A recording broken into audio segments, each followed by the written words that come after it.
Today I'm going to show y'all how to make this. It is a chocolate cupcake with a peanut butter icing. This is just a disclosure. These cupcakes are for my family, so obviously I'm not using gloves. If it was for someone else, obviously I would. Before anyone tries to come at me, this is for my home. Hi. Usually if you've watched any of my previous videos, I do a time lapse and it goes pretty fast in like a minute or so. But a lot of people have been asking me how I do the recipe, and so I figure I do it a little different this time. Sorry if I'm really awkward. But first off, I'm gonna start and tell y'all that we're gonna make a chocolate cake with peanut butter icing. And the secret ingredient to the chocolate cake is coffee. It doesn't have to be this type. This is just the type that I like and that I use. You can use literally any brand, it doesn't matter.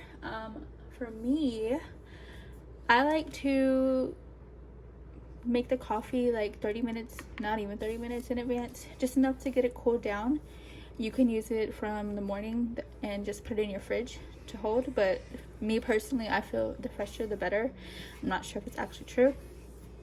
You could actually do it as you're mixing everything up, but if you do that, you need to make sure that when you pour it, that you're tempering the eggs, which means you pour a little bit at a time with the eggs, otherwise you're gonna get scrambled eggs in your cake. I will list everything like I always do because, like I said, I'm pretty awkward, and yeah, that's all right. Let's do it. Okay, the first thing you're gonna do is combine the sugar, the flour, the cocoa, the baking powder, baking soda, and salt.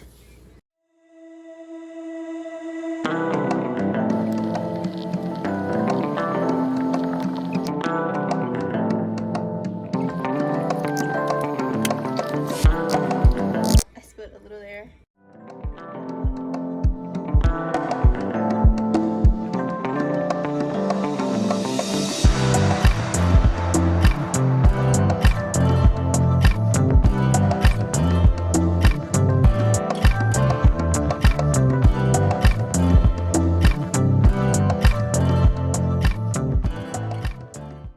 Okay, so as you see, it is pretty soupy, and that's good. That's perfect. Like, the first time I made it, I was like, oh my god, I totally screwed this up because it is light chocolate soup. But no, it is totally great that it is soup. That means that I did it correct. Now, if you don't want to like make it homemade, like whatever, homemade cake, you can get chocolate box cake, and instead of doing water, you can replace that with coffee. You can either do coffee or milk, yeah, whichever one you want to do. I would personally do coffee so you can get the hint of coffee, but that's totally up to you. That's the only tip I have. Okay, now I'm gonna fill up everything with I'm gonna fill up my cupcake liners, which y'all probably don't want to see, so I will save you the boringness of that, and we will do that part pretty fast. What are you doing? Nothing. I love you. Okay, so I'm not sure if you guys noticed, but earlier I did not put the vanilla extract. I noticed last minute, and so I put it whenever it wasn't recording. So if you don't see me pouring that in, but see it in the actual ingredients, you do use a teaspoon of vanilla extract. Don't forget the vanilla extract, like I did. Okay, now we're gonna make the peanut butter frosting, which is honestly so delicious. You can probably just eat it without any cake, but you shouldn't. It's frowned upon. I personally have a container that we are not allowed to use. It's solely for baking. 10 out of 10 recommended because you don't want to get, you know, food in this, or crumbs from bread, or jelly fragments, you know. Just my recommendation. But as you will hear, my little ladies are officially downstairs. So yeah, you hear them. That's why. So you're going to need a cup of peanut butter. Ooh, Jesus, pretty sticky. So yeah, there's that.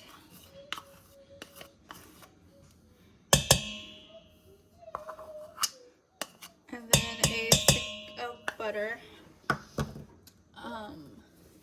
If you use unsalted, then you're going to put the fourth of a teaspoon of salt. If you use salted, then you just omit that step. A lot of people are like, can I use unsalted or salted?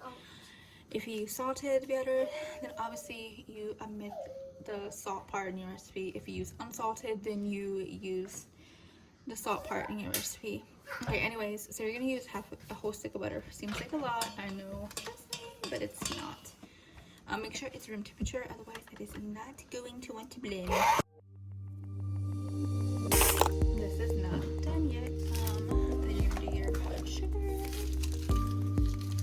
I do 4 cups of powdered sugar, but you can do less or more depending on how sweet you want it. I don't want mine overpoweringly sweet, so I don't put that much. And if it's too sweet for you, then obviously, you know, less. So I'm going to teaspoon of vanilla extract so that I don't forget. Didn't forget all this stuff.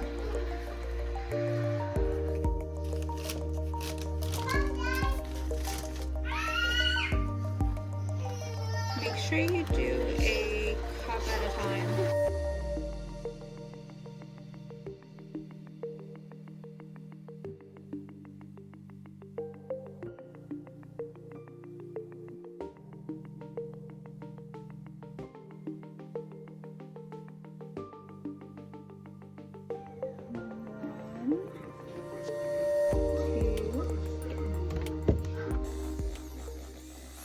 If the ice, okay, so if the icing is too thick for you, you can add more. You just add whipping cream to whatever consistency you want. I didn't measure because I am always making icing, so I know how much I usually need. But I highly recommend just doing a little at a time.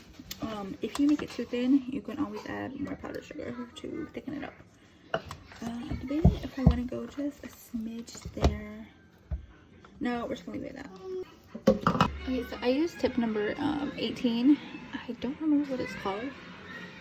And it's just like some random ass thing. I don't think it's Wilton, but I'm pretty sure. Just showing you like this so you can see it looks like a star, basically. Or a flower, not really a star.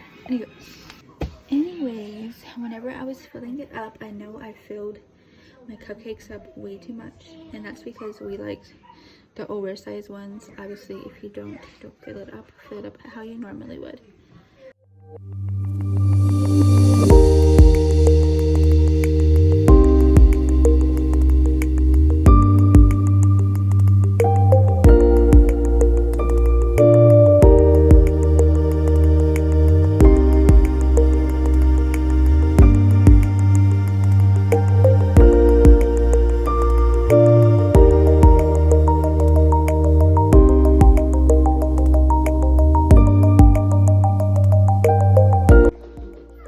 Here are all the little eggs. It's super simple. Most easiest decoration you can do, and it tastes yummy. Okay, that's about it. Hope you enjoyed.